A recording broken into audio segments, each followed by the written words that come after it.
線索誰刪剪？淚來滴乾你潛藏那一面，收斂極盡人前，遺留着實證說明有開始。給推敲給推算，決意將推翻，疑惑靜待日後尋事實未晚。就地目擊他，越走近越偏差，事實在分岔，重重謎團亂幻姿態，千種心理見解，一種天理已在旁觀他。未及目擊他，用實驗做推翻，沒漏洞偏差，仍能尋回來越糟蹋。可分析去拆解，怎解釋理性共情之間？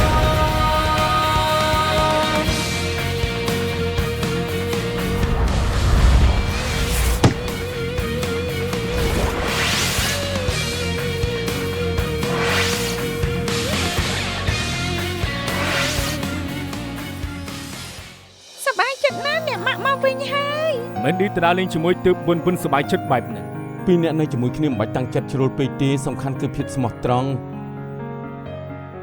ស្រីម្នាក់នេះសុកក៏មកវិញចង់មកដណ្ដើមកូនប្រុសឯងជាមួយនឹងចៅស្រីខ្ញុំមែនទេមានរបស់មានតម្លៃគិតថាជាដើមស្មៅទាល់តែបាត់បង់ទៅមកវិញហើយដឹងថាអ្វីល្អបំផុតគិតមើលទៅភ្លើងស្នេហ៍ចាស់ដែលអាចផ្ទុះបានគ្រប់ពេលប្រើឈើគូតែម្ដងក៏វាឆេះភ្លាម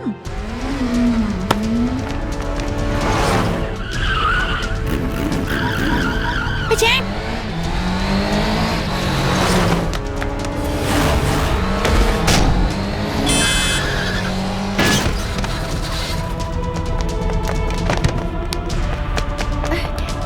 អីវ៉ា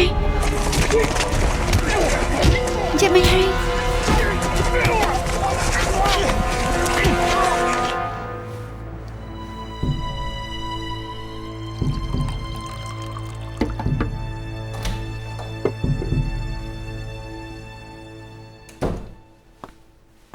យ៉ាងម៉េចធូរស្រាលហើយម៉ាន់ទីខ្ញុំមិនបានកាត់អីខ្លាំងទេគ្រាន់តែរបកស្បែកតែពេទ្យប្រាប់ថាឲ្យគេងពេទ្យសិនព្រោះខួរក្បាលប៉ះតង្កិចពេទ្យបារម្ភថាខួរក្បាលនេះមានបញ្ហាទើបឲ្យនៅដើម្បីពិនិត្យសិនបើស្អែកលទ្ធផលចេញមកប្រក្តីក៏ចេញពីពេទ្យវិញបានហើយគួរតង់ហើយចុះលើអូមិនអីទេគ្រាន់តែរបកសើស្បែកឆ្អឹងមិនបាក់ទេមែនឌីអេដាស៊ើបដឹងអីខ្លះខ្ញុំតែរកគេហើយកំពុងសួរចម្លើយអ្នកបើកម៉ូតូតែពេលនេះមិនទាន់ដឹងកម្លាំងជំរុញចិត្តគេអ៊ីវ៉ាមកវិញលើកនេះនាងមិនមែនមកដើម្បីប្រជុំទីម៉ាន់ទីពេលនៅផ្ទះនាងទទួលទូរស័ព្ទអារម្មណ៍ដូចជាតានតឹងណាស់ប្រាប់ថាមានមនុស្សគំរាមនាងនៅកន្លែងចតឡានក៏មានមនុស្សរត់មករើសកាសហើយនាងក៏ភ្ញាក់ផ្អើលក្រោយមកក៏កើតរឿងម៉ូតូនេះទៀតនាងដឹងទេថាណាត់ធ្វើខ្ញុំឈឺក្បាលណាស់ថ្ងៃក្រោយចាំនិយាយបានទេខ្ញុំត្រូវម៉ាទីនសួរគេហើយគេប្រាប់ថានាងជាមួយប្រធានហ៊ុនអាមេរិកមិនសូវចោលសម្រងគ្នាប្រធានហ៊ុនធ្វើម៉ាន់ទី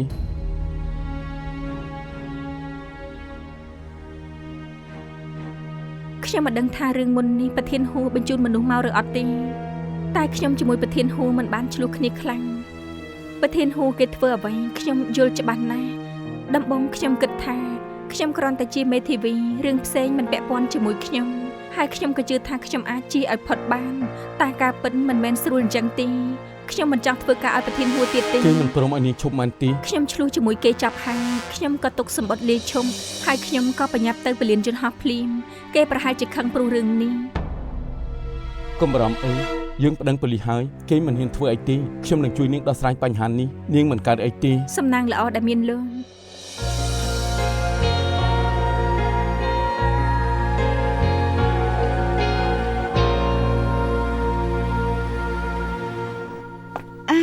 ខំតែងកាហ្វេមកឲ្យនាងមកកែវតាមពិននាងក៏ផឹករួចហើយតែងកាហ្វេមកឲ្យខ្ញុំទាំងព្រឹកនាងយកចិត្តទុកដាក់នឹងប្រពន្ធមុនប្រធានពូស្រឡាញ់គាត់ត្រូវស្រឡាញ់ប្រពន្ធមុនគាត់ដែរនាងមិនបាច់កេងពេញមួយយប់ខ្ញុំបារម្ភមិនបានទេមិនអីទេលើកមុនប្រធានពូកិច្ចពីស្លាប់ជាមួយនាងពេលនេះក៏អ៊ីវ៉ាត្រូវបានជួយពេលធ្លាក់ក្នុងគ្រោះថ្នាក់គាត់ជួយគេថែមទាំងជាប្រពន្ធមុននាងគិតថាគេគិតអីឬអត់ម្យ៉ាងទៀតអ៊ីវ៉ារំសាយគម្រោងនៅអាមេរិកយូរហើយអាចទៅរួចថាចង់ត្រឡប់មករកប្រធានពូបាននាងទឹកចិត្តចោះខ្ញុំស្គាល់ចរិតគួរតង់ច្បាស់ ហើយខ្ញុំក៏ដឹងថាគាត់ត្រូវការអ្វីដែរនាងជឿជាក់ល្អហើយកុំមាត់ផ្សេងចិត្តផ្សេងទៅបានហើយមាត់ខ្ញុំដូចគ្នានឹងចេះខ្ញុំថាចាំម្នាក់ទៀតមកចាំនិយាយចុះអ្នកណាប្រធានពូអេដាមានឌីនៅដែរ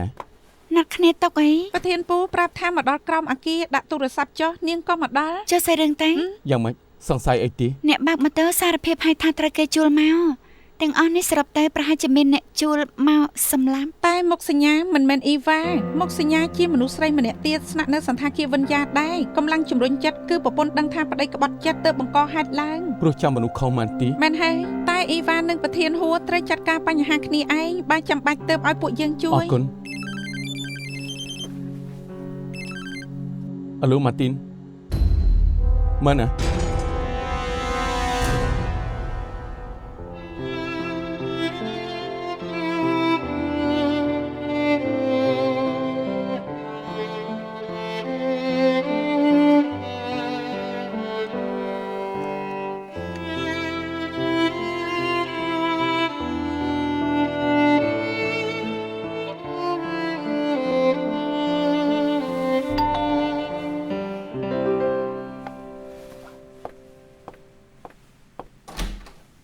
ហើយអ៊ីវ៉ា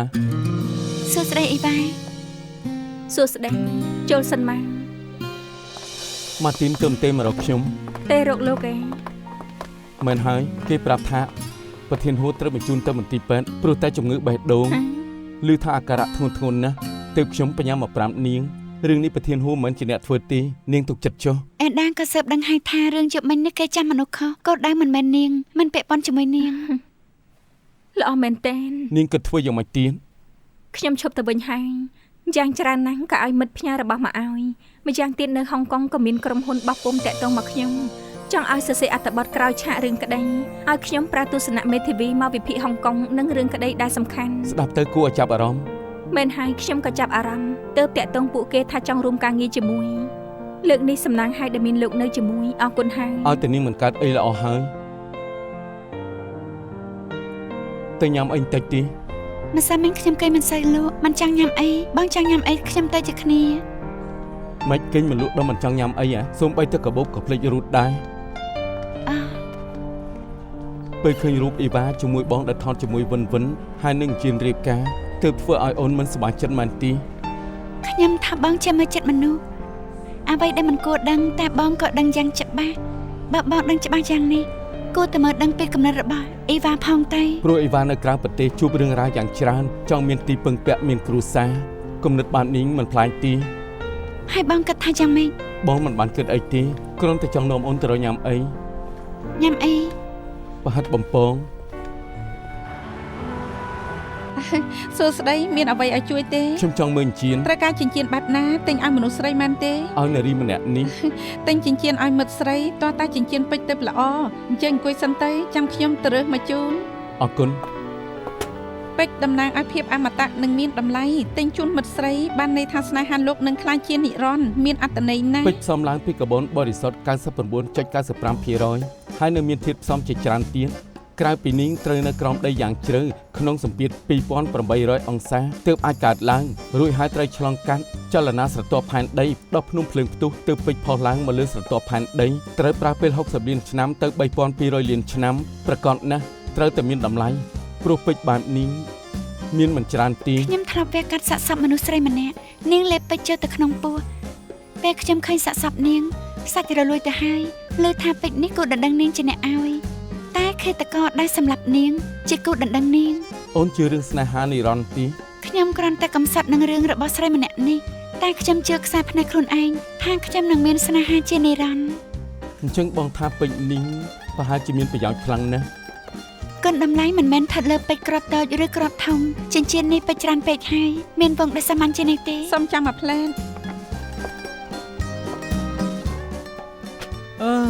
មើលតាំងពីព្រឹកមិនទាន់ឃើញតម្រុយទេបងមើលម្ដងមួយជំហានត្រួតពិនិត្យពីសារភាពទាំងអស់នេះទៅបើមានតម្រុយថ្មីឬជួបអ្វីបន្ថែមនោះទ្រាំបន្តិចទៅបានទេហើយវិញទោះជាអត់ទ្រាំក៏អត់ប្រយោជន៍ដែរឃ្លានចង់ដាច់ពវៀនហើយនេះមើលចុះម៉ោង 2 ហើយនៅមិនទាន់បានហូបបាយទៀតជាលូជាមួយអាស៊ីងប្រាប់ថាមកវិញនេះមិនទាន់មកទេដល់អញ្ចឹងទៅហូបបាយនៅរោងអាហារល្អជាងចង់ហូបបាយមាន់នៅហាងតែម្ដុំកំពង់ផែ លងខ្លួនហើយលើកនេះ ពួកយើងសន្យាហើយថានឹងទិញបាយមកឲ្យតែមនុស្សច្រើនពេកតម្រង់ជួរចាំឡើងយូរ កុំខឹងអីបានទេនាងជាមនុស្សល្អបែបនេះខ្ញុំអរគុណហើយ ម៉ាដាម អរគុណយ៉ាងម៉េចហើយបងប្អូននៅម៉ាការបស់ឈីងអិនជាមានតម្រុយ អ ទេ ត់ទេគេខានទៅទីនោះ2ឆ្នាំហើយពួកនឹងដឹងតែជាងពួកជើង អ្នកណា ទៀត មិនទាន់មានសង អរគុណ ខ្ញុំមានហើយ អេអាចារ្យបាយមាន់នេះជារបស់អ្វីប្រអប់នេះទៅជាបាយជើងជ្រូករបស់ឯងបើឯងចង់ឲ្យគេជេរយកទៅញ៉ាំ អ ទៅ រគុណហេឡូព្រឹកមិញនាងឆាប់ចេញពីផ្ទះខ្លាចទៅមិនទាន់ទូកមែនទេ មិនក៏ឯងដឹង ការស្លៀកពាក់របស់នាងវាប្រាប់ងាកមកនេះមើលនាងឃើញទេនាងពាក់អាវក្រៅពណ៌ក្រហមនៅក្នុងពណ៌ផ្ទៃមេឃពេលឆ្លុះកញ្ចក់មិនកាហាយភ្នែកទេ ខ្ញុំឃើញមុនឯងទៀតបើមិនត្រូវចេញទៅក្រៅខ្ញុំជេរមុនឯងទៀត មកពីឯងនឹងហើយដែលទេបន្ទឿនខ្ញុំទើបខ្ញុំត្រូវស្លៀកពាក់មកបែបនេះ នាងជាស្រីទោះប្រញាប់យ៉ាងណាក៏ត្រូវឆ្លុះកញ្ចក់មើលខ្លួនឯងដែរស្លៀកពាក់កៅអៅដូចមកលកាំងតាំងកៅអៅតែកូនក្មេងឃើញខ្លាចដល់យំទៅ អេឯងនេះជ្រុលពេកហើយទិញបាយអីហើយនៅមកនិយាយអញ្ចឹងទៀតឲ្យវិញមកឈប់ឲ្យញ៉ាំហើយ អេណែមិនឲ្យទេ ឡូឡា ម៉ាដាមកំពុងគិតអី ឯងនិយាយស្លៀកពាក់ប្លែកដូចម៉ាឡាកាំងតាំងខោអាវ ពុតមែនណា វិនសូមមើលកាតាឡុកក្រុមហ៊ុនរបស់លេងទៅ អូខេម៉ាដាម អរគុណលោកចាំពេលសួរចម្លើយអ្នកគ្រប់គ្រងមកជិនភីងបានទេគេប្រាប់ថាឃើញឈិនហួឈៀងនៅជាមួយឆ្មាពណ៌មាសនៅកម្មជណ្ដើរ ចាំបានឈុតរឹបរៀងសម្ពុតខ្លីឆែកមុខឆែកក្រោយមែនទេ មើលម៉ាឡាកាំងនេះទៅឈុតរឹបរៀងសម្ពុតខ្លី មើលទៅឆែកមុខតែមិនឆែកខាងក្រោយ ពេលនេះឆែកក្រោយហើយសក់ពណ៌មាសអាចជាឆ្មាពណ៌មាសក៏ថាបានអាចជាជនជាតិចិនតែពាក់សក់ពណ៌មាស អូខ្ញុំស្គាល់ឈុតនេះតួឯកស្រី enemy ទើបស្លៀកបង្ហាញតាមអនឡាញឈ្មោះ Star Fighter នេះបានន័យថាមនុស្សស្រីដែលនៅកម្មចដាក្រោយអាគារជាមួយនឹងឈិនហូឈៀងអាចជាស្រីជនជាតិចិនដែលស្លៀកឈុត Star Fighter ឈុត Star Fighter ជាទំនិញក្រុមហ៊ុននេះអ្នកពាក់ឈុតនេះគួរតែនៅក្នុងក្រុមហ៊ុននេះ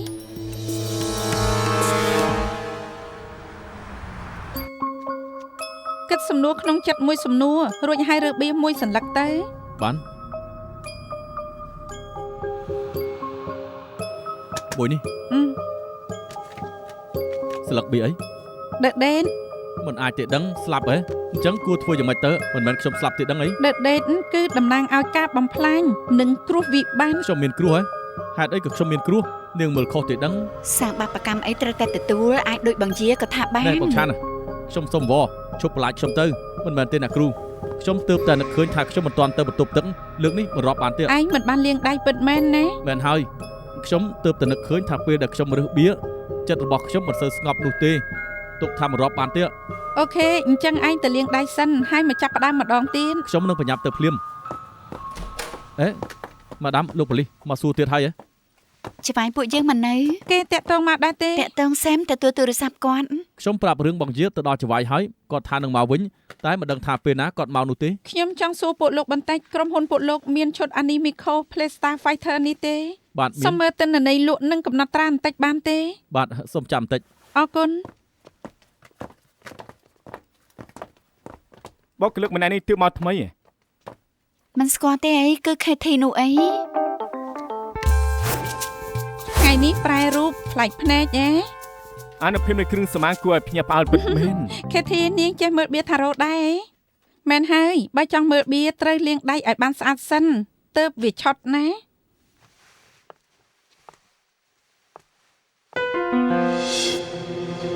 កមុំសក់ពណ៌មាសឆែកសិចស៊ីមែនតើឆែកមុខឆែកក្រោយ នាងធ្លាប់តែងខ្លួនបែបនេះទេតែងខ្លួនខុសផ្លេប្រហែលមិនខុសច្បាប់ទេដឹងនាងឧស្សាហ៍តែងខ្លួនខុសផ្លេឯងថ្ងៃបុណ្យអានីមេរាល់ឆ្នាំខ្ញុំជាខុសផ្លេដែលបានទទួលការពេញនិយមបំផុតបើកុំតែក្រុមហ៊ុននេះមានសម្ភារបំពាក់ឲ្យខ្ញុំស្លៀកច្រើនខ្ញុំមិនមកទីនេះទេប្រាក់ខែខ្ញុំនៅទីនេះតិចមែនតើ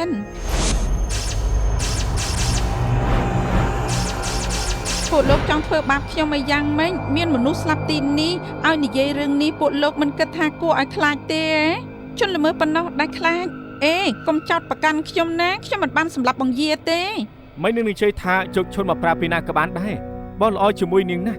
នាងជាអ្វីណាគី គឺជាចៅវាយហើយនឹងកូនចៅ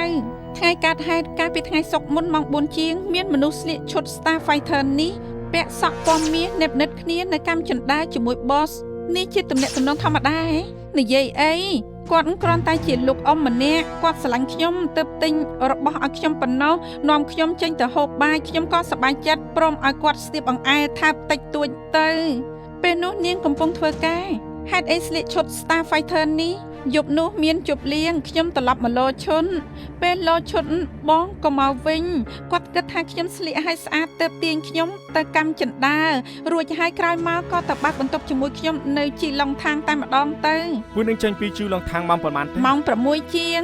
រួចហើយគាត់ជូនខ្ញុំទៅជប់លៀងខ្ញុំសប្បាយភ្លេចខ្លួនដល់ម៉ោង4 ជិតភ្លឺជប់លៀងនៅឯណាជប់លៀងនៅ DJ Bar ថ្ងៃនោះមនុស្សច្រើនណាស់គ្រប់គ្នាធ្វើសាកសីឲ្យខ្ញុំបានក្រោយពីបោះជូននាងទៅជប់លៀងហើយនោះនាងដឹងថាបោះទៅម៉ោងប៉ុន្មានទេអត់ដឹងទេខ្ញុំបានឮត្រឹមថាព្រឹកឡើងគាត់នឹងទៅតង់គួនខ្ញុំប្រាប់ហើយខ្ញុំមិនបានស្និទ្ធស្នាលជាមួយលោកអ៊ំម្នាក់នេះទេគ្រាន់តែទៅហូបបាយប្រហែលដងមានអ្វីនឹងគ្នាម្ដង2 ដងបើពួកលោកសង្ស័យគាត់កុំអោបខ្ញុំទៅពាក់ព័ន្ធជាមួយអី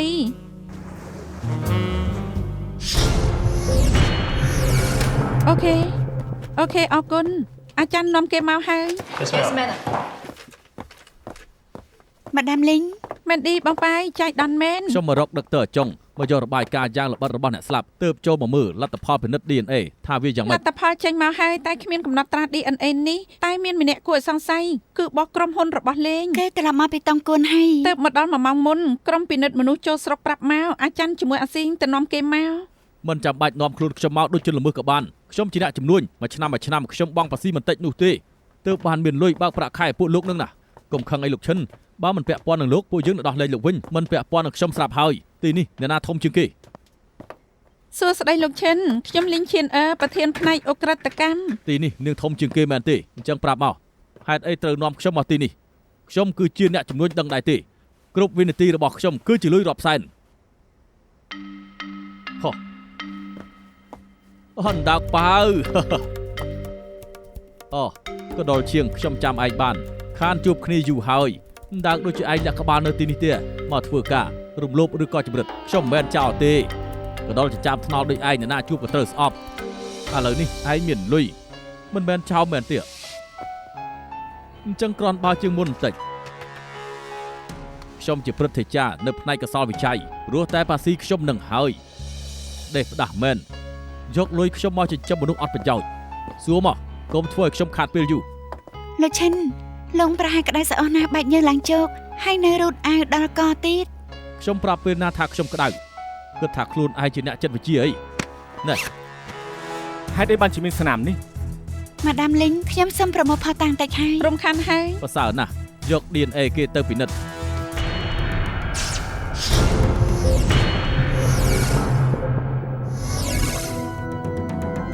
យ៉ាងម៉េចចាំឲ្យលទ្ធផលចេញមកទៅនិយាយឬចង់និយាយពេលនេះនេះជាស្នាមដែលស្រីចង្រៃនោះខំខ្ញុំស្រីចង្រៃណាទៅអាជាឈិញអឿនយឿនជាមិត្តស្រីលោកច្រើនឆ្នាំមកហើយ3 ខែមុនលោកលេងលះគេគិតថាលោកនឹងរៀបការជាមួយគេលោកបានជិះទៅរក KT ពីឈិញអឿនយឿនរញ៉េរញ៉ៃជាមួយលោកទើបលោកខឹងគេហើយក៏សម្លាប់គេបំបត្តិបាត់មែនទេលោកជាប៉ូលីសឬអ្នកនិពន្ធតែរឿងបានយ៉ាងល្អខ្ញុំប្រាប់លោកឲ្យដឹងចុះខ្ញុំមិនបានសម្លាប់ឈិញអឿយាខ្ញុំចង់ដោះដៃមិនចាំបាច់សម្លាប់នាងឲ្យវិញឆ្ងាយទេយប់កើតហេតុម៉ោង7 យប់ក្រោយពីនាំ KT ទៅជប់លៀងរួចលោកទៅណាទីខ្ញុំត្រឡប់មកក្រុមហ៊ុនព្រោះណាត់ហូបបាយជាមួយនឹងអាយាខ្ញុំមិនចង់ឲ្យគេរញ៉េរញ៉ៃទើបខ្ញុំទៅរកគេតែពេលដែលខ្ញុំទៅដល់សូរូមគេក៏ធ្វើឲ្យខ្ញុំលុះព្រលឹងវ៉ានេះឈុតស្អីហ្នឹងពាក់ឈុតស្អីបែបហ្នឹងដោះថ្មិញចេញហើយមកនិយាយគ្នាក្រែងលោកចូលចិត្ត cosplay ហ៎នាងនិយាយស្អីមុននេះខ្ញុំទៅរកលោកមិនទទួលនៅជាមួយអ្នកណាមែនទេនាងក៏មករវល់ជាមួយខ្ញុំមកហូបបាយជាមួយនាងហើយតើនាងចង់ហូបអីមិនបាច់មកដូររឿងទេមិនណាមកពាក់ឈុតនេះទៅនាងចង់ធ្វើស្អីទៀតហើយខ្ញុំចង់ជប់លៀងជាមួយលោកខ្ញុំចង់ដឹងថាលោកអោបគេឬក៏អោបខ្ញុំនាងឈួតហើយមែនទេឆាប់ទៅដូរកៅអៅទៅអាយុចំណាស់នេះហើយមិនចេះខ្មាស់គេទេឬយ៉ាងម៉េចលោកឃើញថាខ្ញុំចាស់ទៅរងនាងនឹងមែនទេនាង KT អាចធ្វើកូនស្រីលោកបានមិនចេះខ្មាស់គេទេឬយ៉ាងម៉េចព្រោះអាយុ90ក៏អាចរកស្រីក្មេងអាយុ19ឆ្នាំបានដែរបិទភ្នែកបិទច្បោះខ្លះទៅឲ្យខ្ញុំនឹកឃើញបើធ្វើមិនបានក៏ game over ខ្ញុំនិយាយរឿងនេះហើយលោកប្រាប់ថាក្រោយលែងលះហើយនឹងរៀបការជាមួយខ្ញុំពេលនេះលោកលែងលះហើយតើពេលណាទៅរៀបការជាមួយខ្ញុំស្អីទៅខ្ញុំលែងគ្នាព្រោះតែមិនចង់ជាប់ដៃជាប់ជើងមិននឹងអាចរៀបការជាមួយនាងបានទៅលោកឯងនេះអាក្រក់ណាស់និយាយកុហកចេញឆ្ងាយពីទៅអូយ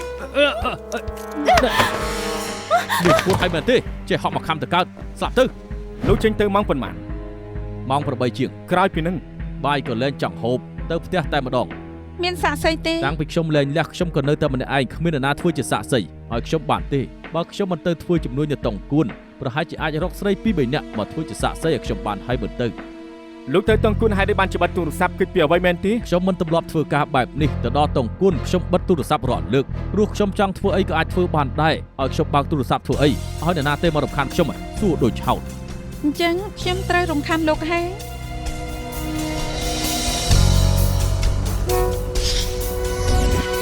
បងប៉ែជាមួយជនសង្ស័យម្នាក់នេះជាមិត្តនឹងគ្នាហើយពេលនេះបងប៉ែបារម្ភអី មិនមែនទេលើបងចាន់ប្រាប់ថាពួកគាត់គឺធ្លាប់មានរឿងជាមួយគ្នា មានរឿងអ្វីមែនដែរទេលទ្ធផលពិនិត្យ DNA ចេញមកហើយស្នាមធ្មេញលើខ្លួនជនសង្ស័យឈិនហួឈៀងជារបស់ឈិញអឺយា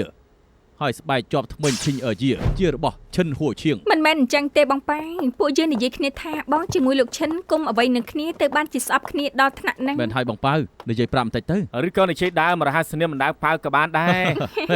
រហ័សនាមនឹងមែនទេគឺកដលឈៀងដាក់ឲ្យប្រាប់ថាក្បាលខ្ញុំដូចដើកខ្ញុំមិនបានខ្លាចគេទេគ្រាន់តែមិនចង់ខ្វល់ជាមួយគេប៉ុន្តែរហ័សនាមគេពិតជាដាក់បានល្អមែនទែនកដលចិញ្ចាំថ្នល់ពួកយើងទូទាំងសាលាមិនចូលចិត្តគេទេកាលនោះខ្ញុំរៀនថ្នាក់ទី11គេព្យាយាមធ្វើបាបខ្ញុំបន្តិចជាង50ដងនោះទេអូបងប៉ៅឆ្លាតសឹងអីមិនត្រូវគេធ្វើបាបមកពីគេបកកែកុហកពេលដែលខ្ញុំទើបទៅស្គាល់គេឧស្សាហ៍កុហកថាឪពុកគេឈឺហើយម្ដាយគេក៏វិលមុខអូព្រោះគេត្រូវមើលពួកគាត់ទើបគេមិនបានធ្វើកិច្ចការផ្ទះឲ្យខ្ញុំជួយធ្វើកិច្ចការផ្ទះឲ្យវាមិនមែនជារឿងខ្ញុំទេគេចង់ចម្លងខ្ញុំក៏ធ្វើពុតជាមើលមិនឃើញទៅ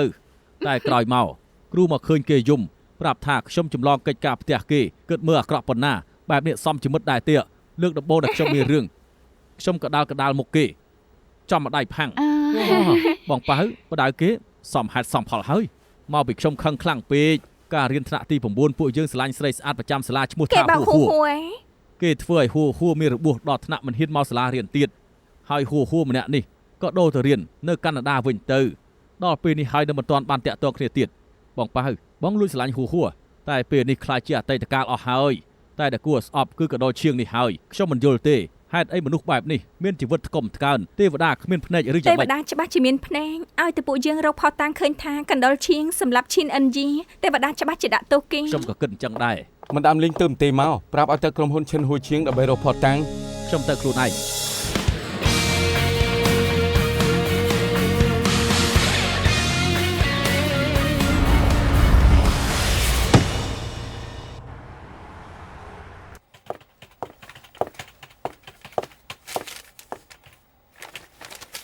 វ៉ាអ្នកណាយកអានេះមកចោលត្រង់នេះ អូពេលខ្ញុំយកទៅដុតវាប្រហែលជាជ្រុះឲ្យវាមកខ្ញុំមក បងដុតអី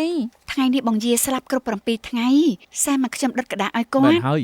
ថ្ងៃនេះបងយាអាចត្រឡប់មក ពេលអ្នកនេះជឿអីផ្ដេសផ្ដាស់បំផុតហើយ ហេបងឆានមិញនេះបងចុះទៅដុតនៅខាងក្រោមមែនទេបែបនេះបងយាគាត់បានទទួលដែរមិនកើតទេអុចធូបពេលនេះល្អជាងដឹងហ៎ ហើយបានធូបនៅក្នុងនេះមែនទេត្រូវឲ្យអុចនៅត្រង់នេះ អុចហើយដល់ត្រង់ណាទៅ ប្រយ័ត្នផង ដឹងហើយ ប្រយ័ត្នផងណាប្រយ័ត្ន ក្រុមអក្រិតកម្មកៅលូនខាងលិចសុំទៅផងយើងមកប្រមូលផុសតាំង ចាសុំអញ្ជើញ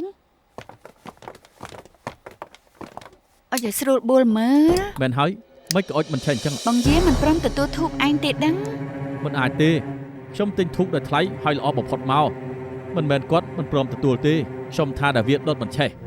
មិនពាក់ព័ន្ធជាមួយនឹងឈិញអឺយាទេគឺពាក់ព័ន្ធនឹងលោកច្រើនជាងលោកប៉ូលីសបានន័យថាម៉េចអើយព្រោះกระดาษនេះវាធ្លាប់សើមធូបខាងក្នុងអាចនឹងសើមដែរហើយគេក៏យកមកលក់ខាងក្នុងនៅសើមអុចធូបយ៉ាងម៉េចឆេះទៅលោកប្រាប់ថាលោកជាអ្នកទិញមកវាពាក់ព័ន្ធជាមួយលោកអត់លោកបានន័យថាម៉េច អ្នកលក់នេះផ្ដេសផ្ដាស់មែនអុចមិនឆេះហើយនៅហ៊ានយកមកលក់ទៀត ខ្ញុំត្រូវតែយកទៅជេរអ្នកលក់បន្តិចទៀតចាំទៅជេរយើងត្រូវចូលបន្ទប់របស់លោកជួយបើកទ្វារឲ្យផងទៅម៉ាដាមលោកប៉ូលីសមើលតាមសប្បាយចុះមានអីអាចហៅខ្ញុំបានណាអរគុណ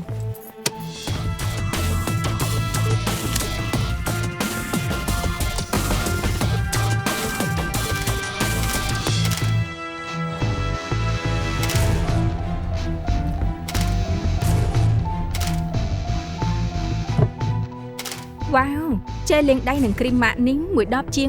$400ខ្ញុំមិនហ៊ានទិញប្រើទេ ថ្លៃមែនតែវាសមហេតុផលព្រោះវាផ្សំដោយប្រេងម្កាក់ Organic រ៉េសាលីនធម្មជាតិនិងកមួនឃ្មុំធាតុផ្សំទាំងអស់សុទ្ធតែធម្មជាតិមិនធ្វើឲ្យប្រតិកម្មស្បែក មនុស្សប្រុសយកចិត្តទុកដាក់នឹងរបស់បែបហ្នឹងដែររកលុយបានគេចង់ចាយយ៉ាងម៉េចក៏បានអេឆ្នាំស្អីគេរឿងឆ្នាំត្រូវលើកឲ្យបង្វៃខ្ញុំមើលចំនួនបង្វៃបានមនុស្សស្រីដូចនាងចេះច្រើនដែរតាស្រីដូចខ្ញុំក៏អានកាសែតដែរយកទៅពិនិត្យទៅបើនេះជាឆ្នាំហាមឃាត់ទោះជាឈិនហ្វូឈៀងមិនមែនជាគិតតកក៏ពួកយើងអាចប្តឹងគេបានដែរមើលទៅលោកដូចជាស្អប់គេខ្លាំងណាស់ខ្ញុំគ្រាន់តែធ្វើតាមទួលនីតិមិនបានចោទប្រកាន់គេទេ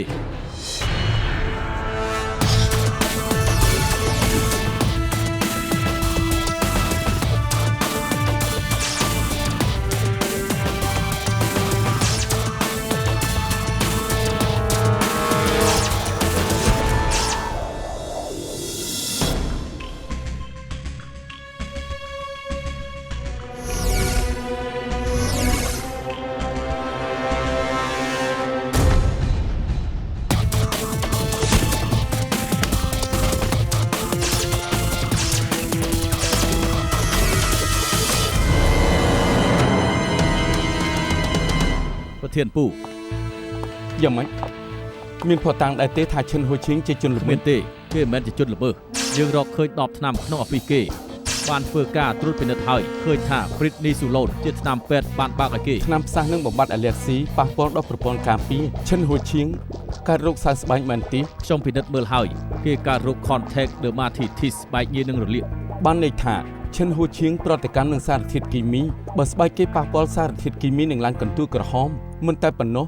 រមាស់ដល់កើតដំបៅទៀនដូច្នេះហើយទើបគេប្រើជែលលាងដៃដែលមានសារធាតុផ្សំពីធម្មជាតិមិនមែនព្រោះតែគេព្រមទិញតែគេមិនទិញមិនបានក្រោយពេលឃាតករសម្លាប់មនុស្សហើយក៏ប្រើទឹកថ្នាំសម្អាតកន្លែងកើតហេតុទឹកថ្នាំសម្អាតមានសារធាតុគីមីតែរបាយការណ៍ពិនិត្យសាច់កោសិការបស់ឈិនហូឈៀងមិនបានប្រាប់ថាគេមានកន្ទួលឬដំបៅរលួយទេគេទោះជាខំពាក់ស្រោមដៃយ៉ាងណាក៏ដោយក៏អាចធ្វើឲ្យគេអាឡែស៊ីបានដែរគឺបានន័យថាអ្នកសម្លាប់ឈិងអើយមិនមែនគេបើខ្ញុំចិត្តអាក្រក់ខ្ញុំនឹងនិយាយថាដោះលែងគេបែបនេះអយុត្តិធម៌ណាស់គេមិនបានសម្លាប់មនុស្សតែគេធ្វើខុសច្បាប់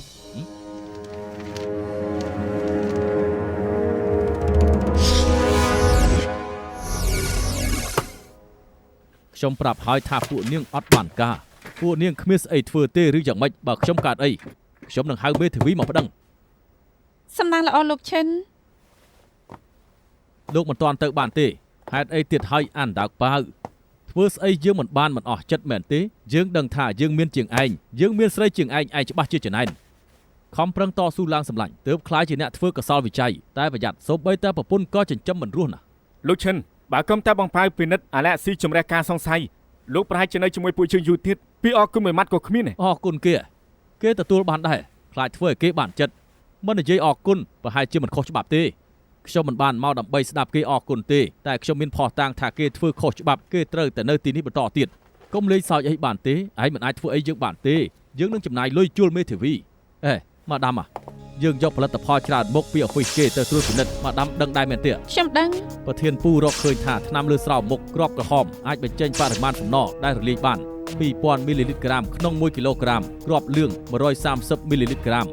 គ្រាប់2000នេះលើសកម្រិតសុវត្ថិភាព90មីលីលីត្រក្រាមក្នុង1គីឡូក្រាមសំណជាលោហៈដែលមានជាតិពុលក្មេងលេងរបស់ដែលមានសារធាតុសំណខ្ពស់មិនត្រឹមតែធ្វើឲ្យខូចប្រព័ន្ធប្រសាទប៉ុណ្ណោះទេអាចធ្វើឲ្យកោសិកានិងគ្រាប់ឈាមក្រហមរងការខូចខាតនៅហ៊ានអួតថាជាអ្នកជំនួញរកស៊ីស្របច្បាប់ទៀតទំនិញទាំងអស់នេះខ្ញុំទទួលចូលមកធ្វើមិនដឹងរឿងទាំងអស់នេះបានទៅពួកយើងស៊ើបមើលហើយរោងចក្រដែលផលិតរបស់ក្មេងលេងនៅតុងគួនលោកមានភាគហ៊ុន 80% លោកឈិនហូឈៀងលោកធ្វើខុសច្បាប់សុវត្ថិភាពផលិតផលសម្រាប់ក្មេងត្រូវនៅបន្តទៀតយើងត្រូវធ្វើចំណាត់ការជាមួយលោកខ្ញុំសូមរំលឹកលោកបទល្មើសសុវត្ថិភាពផលិតផលសម្រាប់ក្មេងថ្លៃពីនៃលើកដំបូង$100,000នឹងត្រូវជាប់ឃុំរយៈពេល1ឆ្នាំដឹងដែរទៀតហៅមេធាវីដែរទេយ៉ាទុកចិត្តចូលដុកទ័រខ្ញុំច្បាស់ជាគ្រប់គ្រងលបងច្បាស់ណាស់យើងនៅខ្លាចទៅជិតនៅឡងនឹងគ្នាមិនអាចទេមិននឹងអាចទៅរួចបានទៅមិនអាចទុនចិត្តទេអើយគឺមែនទេនាំវិនទៅបាត់ហើយខ្ញុំធ្វើបានទៅបើគង់ខ្ញុំត្រូវស្រីម្នាក់លួងក៏ឲ្យនឹងចូលមកខ្ញុំពូឈុនស៊ីងនឹងចាត់ការឲ្យចាត់ដៃអូយសង្ស័យពួកគេមកវិញហើយណាចាំនិយាយគ្នាទៀតលោកតា អ៊ំស៊ីងមកវិញហើយចាមកញ៉ាំជាមួយគ្នាទើបយកចេញពីឡអើស្អីគេនឹងនំភរិយាអ្នកម៉ាក់ប្រាប់ថាលោកតាចូលចិត្តញ៉ាំនំភរិយាហ ហេតុអីមិនញ៉ាំ มันឃ្លានគឺហូបមិនចូល មិនអីទេបន្តិចទៀតចាំហូបក៏បានខ្ញុំទិញរបស់មកច្រើនណាស់យកទៅទុកផ្ទះបាយសិនហើយ ហេប៊ុនថ្ងៃនេះបានទៅណាខ្លះដែរ អ្នកម៉ាក់នាំទៅតាអាវហើយនឹងទៅស៊ីនជា វ៉ាទៅឡើងច្រើនកន្លែង អ្នកម៉ាក់ទៅតាអាវដើម្បីទិញកាពិដែលលោកប៉ាចូលចិត្តហើយទៅស៊ីនជាដើម្បីទិញនំជូនលោកតារួចហើយទៅថងលូវ៉ាន់ទៅទិញការ៉េមឲ្យខ្ញុំលោកតាញ៉ាំទេនំភរិយាឈ្ងុយណាស់ នំភរិយាឈ្មោះចម្លែកណាមនុស្សល្ងងក៏យល់បានដែរយើងមិនងាយចាញ់ក៏ឡើយ លោកតាចាញ់កលអ្វីទៅ គ្មាននីតិវ៊ុនចៅទៅដើរលេងពីមួយថ្ងៃហើយមិនហត់ទេឆាប់ទៅសម្រាប់ទៅពីហូបបាយចាំតាទៅហើយណា ខ្ញុំហត់ណាស់តែមិនទាន់ចង់គេងថ្ងៃនេះខ្ញុំសប្បាយចិត្តណាស់អ្នកម៉ាក់នៅជាមួយខ្ញុំពេញមួយថ្ងៃពេលជិះឡានគាត់និទានរឿងឲ្យខ្ញុំស្ដាប់លេងហ្គេមជាមួយខ្ញុំទៀតខ្ញុំមិនដែលមានក្តីសុខបែបនេះពីមុនទេ ចង់បានហើយទៅលុបមុខលុបមាត់ហើយដូរកៅអៅចេញទៅ ចា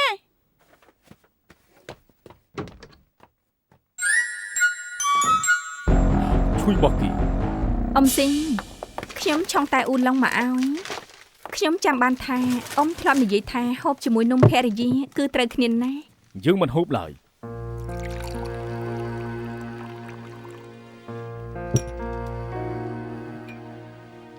អ៊ំស៊ីងមិនហូបនំមិនអីទេ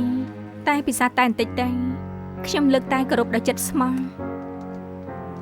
រឿងនៅតុលាការខ្ញុំមិនទាន់បានសុំទោសទេសង្ឃឹមថាពេលអ៊ំពិសាតែនេះហើយនឹងលើកទោសឲ្យខ្ញុំ រឿងកន្លងហួយជុំមកហើយចាំបាច់រំលឹកធ្វើអ្វី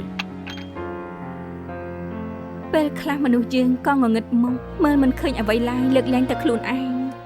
ធ្វើគ្រប់យ៉ាងដើម្បីខ្លួនឯងមិនខ្វល់ពីអារម្មណ៍អ្នកណាពីមុនខ្ញុំធ្វើខុសធ្ងន់ណាស់ខ្ញុំធ្វើបែបនេះជាមួយអ៊ំដាច់ចិត្តទៅចោលវិនជាមួយគួតង់ នាងដឹងក៏ល្អហើយ ខ្ញុំដឹងខុសហើយខ្ញុំសូមហៅអ៊ំថាប៉ាម្ដងទៀតបានទេ នាងនិយាយបែបនេះបានន័យថាម៉េច ខ្ញុំដឹងថាខ្លួនឯងមានក្តីសុខស្រាប់ហើយមានឪពុកក្មេកល្អយ៉ាងនេះតែមិនចេះថែរក្សា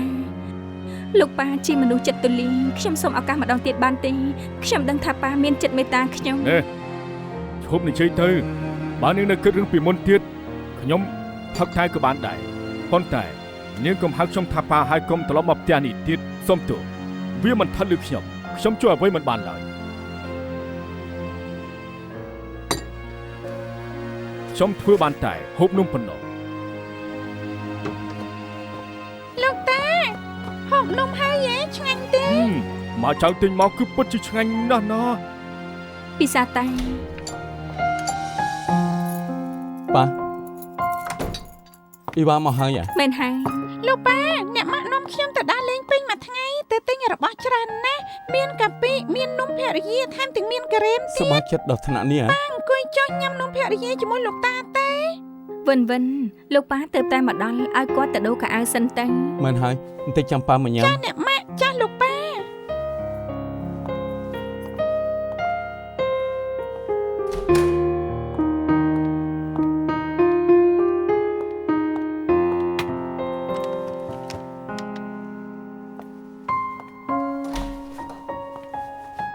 កូនប្រាប់ថាចង់ញ៉ាំការ៉េមឲ្យខ្ញុំយកមកឲ្យលោកដែររសជាតិផ្លែស្វាយឆ្ងាញ់ រ ណា សជាតិ ស់ ឆ្ងាញ់អរគុណ មិនអីទេ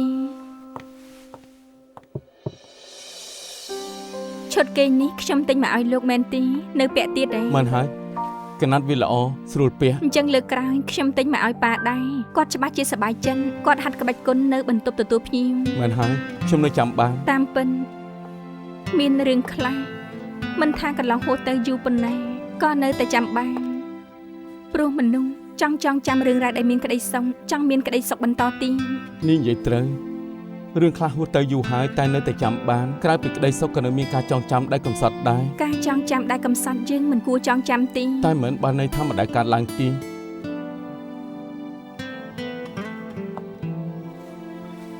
រឿងខ្លះ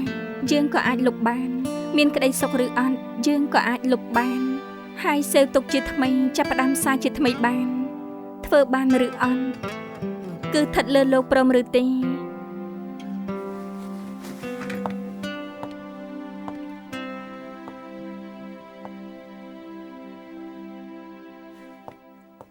អ៊ីវ៉ា អាវនេះក៏ខកហើយ ប្រើសាប៊ូបោកទៅក៏ស្អាតឡើងវិញបើប្រើវិធីកុសលវិច័យមកប្រៀបធៀបភ្នែកយើងមើលមិនឃើញមិនមែនបានន័យថាគ្មានក្អែលទេ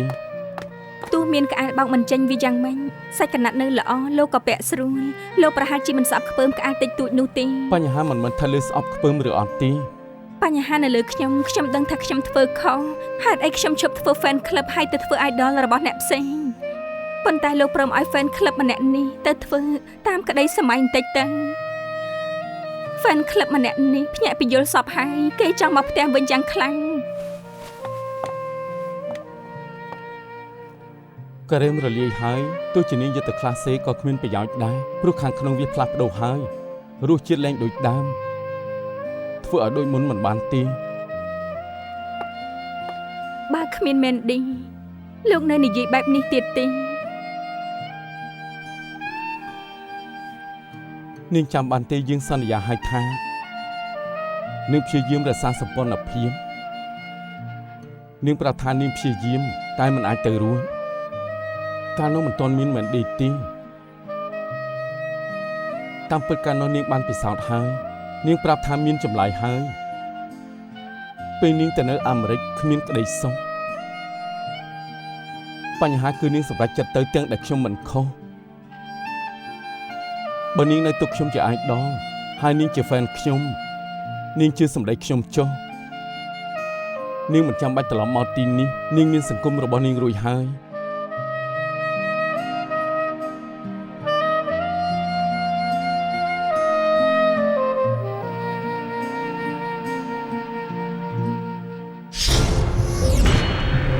បាយការណ៍ដែលដុកទ័រចុងបានផ្ញើមកឲ្យមានទីតាំងនិងរបួសអ្នកស្លាប់ក្រៅពីនេះនៅមានទិន្នន័យកម្រិតភាពខូចខាតរបស់សាកសពផងដែរហើយ Angel នឹងប្រើសូវៀននេះដើម្បីដាក់ទិន្នន័យសរុបទំហំមុខរបួសឲ្យបានត្រឹមត្រូវហើយប៉ាន់ស្មានរូបរាងអាវុធដើម្បីចម្លងអាវុធសម្លាប់ដោយសារតែរបួសអ្នកស្លាប់វែងហើយរះអាវុធគួរតែរាងសំប៉ែតហើយវែងហើយមុតកម្រាស់ប្រហែលជា1 សង់ទីម៉ែត្រតាមជម្រៅមុខរបួសអាវុធនេះអាចចាក់ទម្លុះឆ្អឹងជំនីទម្លុះបេះដូងហើយមានបណ្ដោយប្រវែង10 សង់ទីម៉ែត្រក្រោយមកឃាតករក៏ទាញអាវុធចេញមកបានន័យថាក្រោយពីចាក់ទ្រូហើយនៅមានមួយផ្នែកទៀតផុសចេញមកអាចយកដៃចាប់ទាញបានទៅទិងតូចបំផុត5 សង់ទីម៉ែត្រដូច្នេះគិតថាអាវុធបណ្ដោយប្រវែង15 សង់ទីម៉ែត្រល្អណាស់សូវៀននេះប្រកែមែន Angel ប្រកែជាងមិនមែនព្រោះខ្ញុំទេព្រោះតែសូវៀនល្អទៅវិញទេខ្ញុំបានអ៊ីមែលពីមិត្តភ័ក្តិនៅញូវយ៉កគេប្រាប់ថាសូវៀននេះប្រើល្អណាស់ចម្លងហើយមានការធ្លាស់ធ្លាយតែ 10% តែប៉ុណ្ណោះខ្ញុំមើលហើយតែជំហានដែលខេនដាក់ទិន្នន័យក៏ត្រូវច្បាស់ដែរបើគ្មានសូវៀននេះក៏មិនសម្រេចដែរពួកឯងឈប់សរសើរគ្នាឯងទៀតទៅសាកគិតមើលថារបស់នេះជាអ្វីអូខេយើងទៅមើលរូបដែលថតមកពីក្រុមហ៊ុនរបស់លេងវិញទៅរូបនេះខ្ញុំថតបានពេលទៅរកផោះតាំងនៅអហ្វីសឈិនហួឈៀង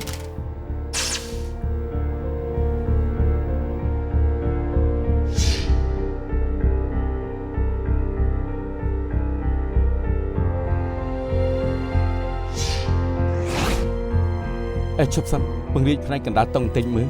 បាទសង្ស័យប៊ិចម្ដាមនេះប្រហែលជា15 សង់ទីម៉ែត្រតែប៊ិចនេះរាងមូលមិនដូចជាមុខរបួសនោះទេមែនទេzoomបន្ថែមទៀត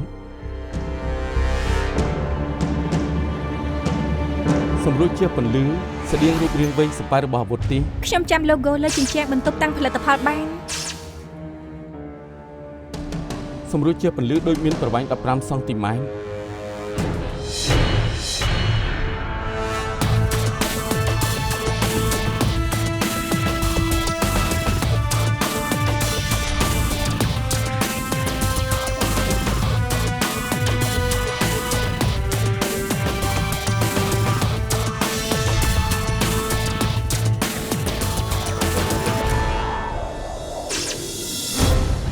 សម្រួលទី4មានក្អែលឈី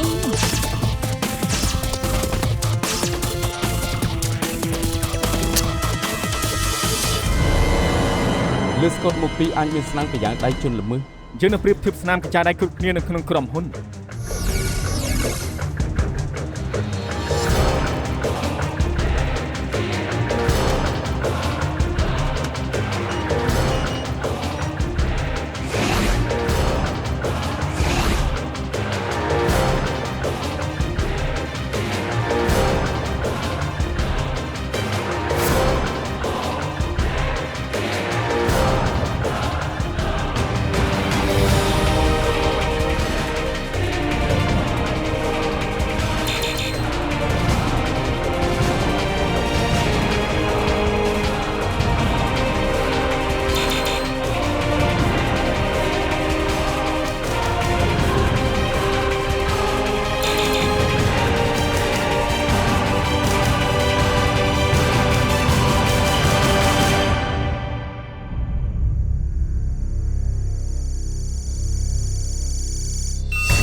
ដាមលោកប៉ូលីសមានរឿងអីត្រូវសួរទៀត បងពួកយើងទៅបាត់ហើយពួកយើងមករកចឹងលីឆាន គេណែណា គាត់ឈប់ច្រើនថ្ងៃហើយមិនបានមកធ្វើការទេហេតុអីគេឈប់ មិនដឹងទេ កន្លែងជួយគេណែណាទៅ ចាប់ផ្ដើមឈប់តាំងពីពេលណា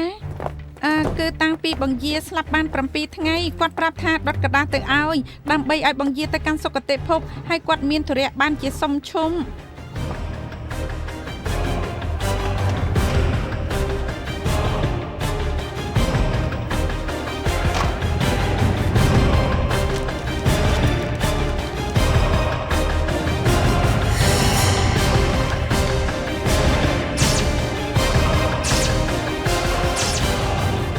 ចឹងលីឆានពាក់ព័ន្ធនឹងការស្លាប់របស់ឈិញយិនពួកនេះស្គាល់អាសែឋានគេទី